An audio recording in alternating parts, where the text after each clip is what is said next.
তাহলে ডক্টর যদি বাইরে থাকে তাহলে অপারেশন কারা করছে কেমন জানি করতেছে পরে আইতে আব্বু মারা গেছে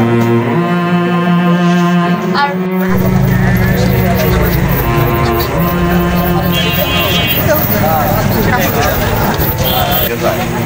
দেখে একটু সার্জারি আমাদের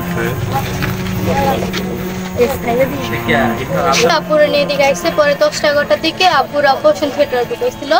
তারপরে অনেকক্ষণ যেতেছিল বের করে নাই এই কারণে হইতেছে গিয়া আম্মু করতেছিল যে দেখতেছিল এখনো বের করে না কেন পরে অনেকক্ষণ পরে আম্মুর জিজ্ঞাসা করতেছে যে আর কি শ্বাসকষ্টের সমস্যা ছিল পরে আম্মু কয় যে ছিল আব্বুর আরো আগে ছিল কিন্তু এখন নাই কেন পরে আম্মুর কয় কি যে আপনি এদিকে পরে আম্মু যাইতে লইছে পরে কয় যে না আপনি আয়েন না পরে ডক্টর কয় কি যে ডক্টর হইতাছে আপনি আয়েন না তাহলে ডক্টর যদি বাইরে থাকে তাহলে অপারেশন কারা করছে দেন হ্যাঁ গেছে যাওয়ার পরে আম্মুর কইতাছে যে ওষুধ নিয়ে ওষুধ আম্মু ওই দিকে ওষুধ আনতে গেছে হ্যাঁ পরে অটোতে করে নিয়ে দেন ওই হসপিটালে পাঠাই দিছে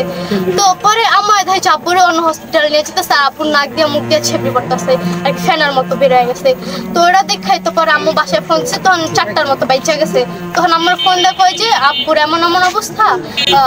কেমন জানি করতেছে পরে আইতে আব্বু মারা গেছে আর তাদের কাছে গিয়া মেশিন থাকা সত্ত্বেও তারা হাত দিয়ে ইঞ্জেকশন দিছে তাহলে তারা মেশিন রাখছে কিনলে আর মারিয়া লাগছে অবশ্যই তোমার সুই দেওয়া হয়তো সুইয়ের ভিতরেই প্রবলেম হয়েছে কারণ সুই যদি না দিত তাহলে এমন হইতো না তুমি আইছিলা না আমি অযোগ্য ও ডাক্তারের লেগে আমার আব্বু মারা গেছে